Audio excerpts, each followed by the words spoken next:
22. Hommes, frères et pères, écoutez ce que j'ai maintenant à vous dire pour ma défense. Lorsqu'ils entendirent qu'il leur parlait en langue hébraïque, ils redoublèrent de silence. Et Paul dit, « Je suis juif, né à Tars, en Cilicie, mais j'ai été élevé dans cette ville-ci, et instruit aux pieds de Gamaliel, dans la connaissance exacte de la loi de nos pères, étant plein de zèle pour Dieu, comme vous l'êtes tous aujourd'hui. J'ai persécuté à mort cette doctrine, liant et mettant en prison hommes et femmes. Le souverain sacrificateur et tout le collège des anciens m'en sont témoins.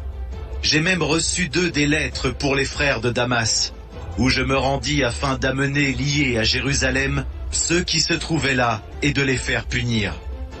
Comme j'étais en chemin et que j'approchais de Damas, tout à coup, vers midi, une grande lumière venant du ciel resplendit autour de moi. Je tombai par terre et j'entendis une voix qui me disait « Saul, Saul, pourquoi me persécutes-tu » Je répondis « Qui es-tu, Seigneur ?»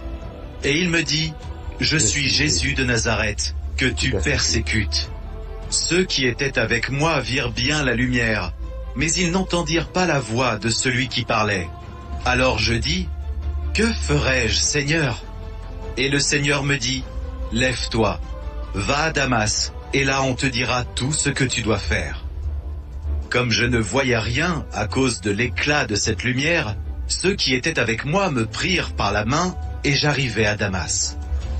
Or un nommé Ananias, homme pieux selon la loi, et qui de tous les Juifs demeurant à Damas rendait un bon témoignage, vint se présenter à moi, et me dit « Saul, mon frère, recouvre la vue. » Au même instant, je recouvrai la vue, et je le regardais.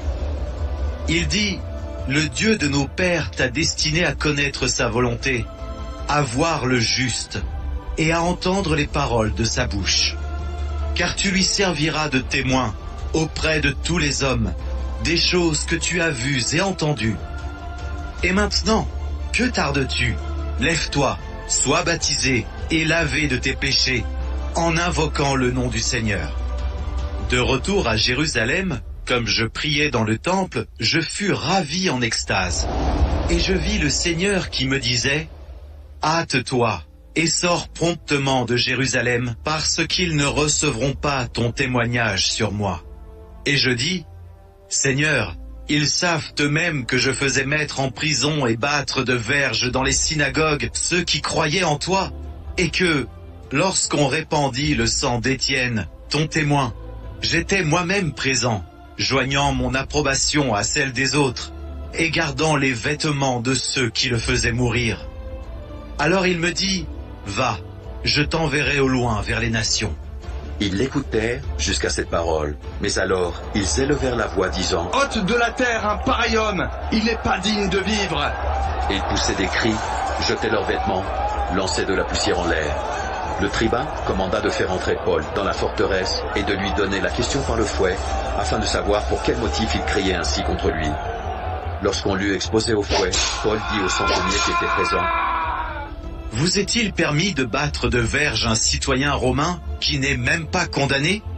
À ces mots, le centenier alla vers le tribun pour l'avertir, disant, « Que vas-tu faire? Cet homme est romain. » Et le tribun, étant venu, dit à Paul, « Dis-moi, es-tu romain ?» ?»« Oui, » répondit-il.